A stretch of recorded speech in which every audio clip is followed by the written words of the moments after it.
এখানে নদীর কার্পু মাছ আছে, মাছগুলো লবণ দিয়ে হলুদ দিয়ে মাখিয়ে নিলাম আর গরম তেলে দিয়ে দিলাম।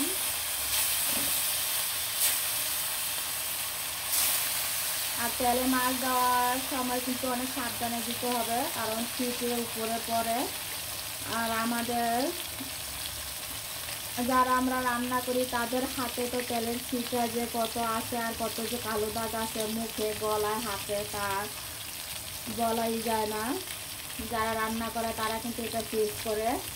আর এখানে কিন্তু রান্না করব কালো বেগুন দিয়ে আর টমেটো দিয়ে, আলু দিয়ে, মাছ দিয়ে রান্না করব। এটা আমি ভালো করে ধুয়ে নিলাম।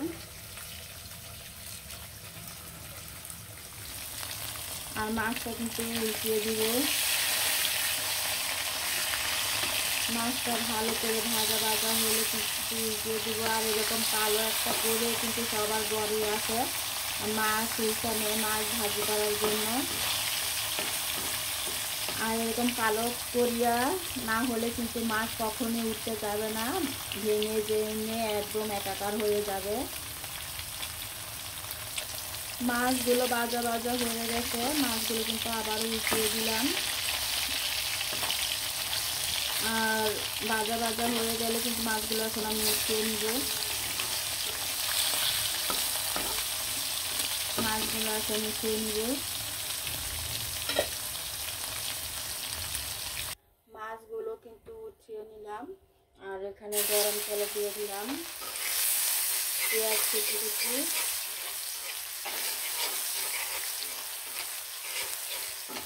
পেঁয়াজগুলো কিন্তু ভাজা ভাজা হয়ে গেলে গরম মশলা দিয়ে দিব। মশলা দিয়ে লবণ, হলুদ, মরিচ, ধনিয়ার গুঁড়া দিয়ে দিলাম। আরও দিলাম একটু আদা রসুন দিয়ে ভালো করে মশলাটা কষিয়ে নিলাম। মশলাটা কত সুন্দরভাবে কষানো হয়েছে। আর এখন দিয়ে দিব দিয়ে রাখা টমেটো, আলু, কালো বেগুনগুলো দিয়ে কিন্তু ভালোভাবে কষিয়ে নিব। সুন্দরভাবে কিন্তু মশলার সাথে একদম নাড়াচাড়া দিয়ে দিব। ঢাকনাটা দিয়ে এখন ঢেকে দিব। বেগুনটা কিন্তু আবার চলে আসলাম নাড়াচাড়া দেওয়ার জন্য। খুব সুন্দরভাবে কিন্তু কষিয়ে নিব। কষানোটা কিন্তু অনেক সুন্দর করে কষালে রান্নাটা অনেক মজা হয়ে যায়। সবজিগুলো কিন্তু খুব সুন্দরভাবে কষানো হয়ে গেছে। দেখতেই পাচ্ছেন কত সুন্দরভাবে কষানো হয়ে গেছে।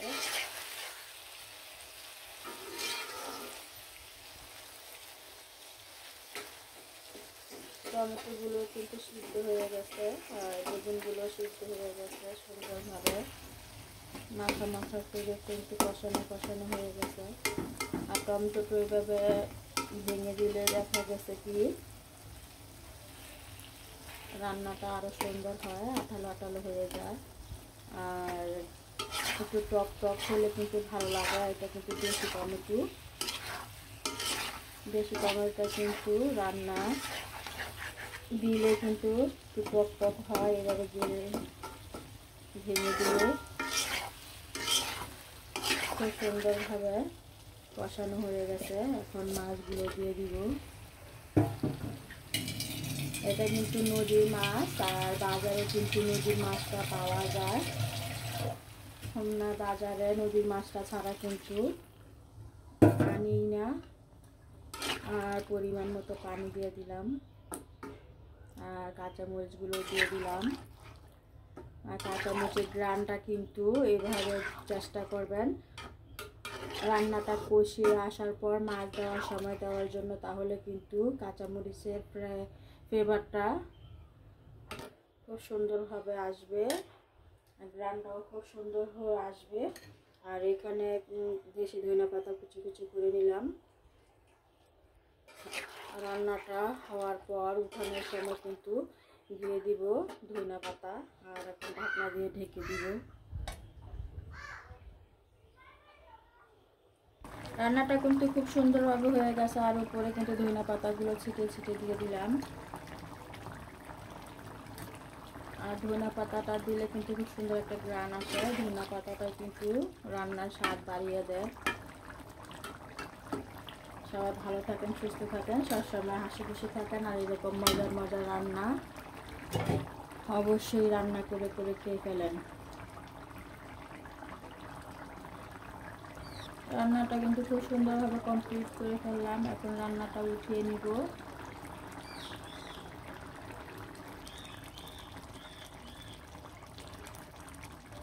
রান্নাটা কিন্তু খুব সুন্দরভাবে হয়ে গেছে। রান্নাটা কিন্তু আমি চুলাটা অফ করে দিয়েছি, আর কালারটাও কত সুন্দর হয়ে গেছে।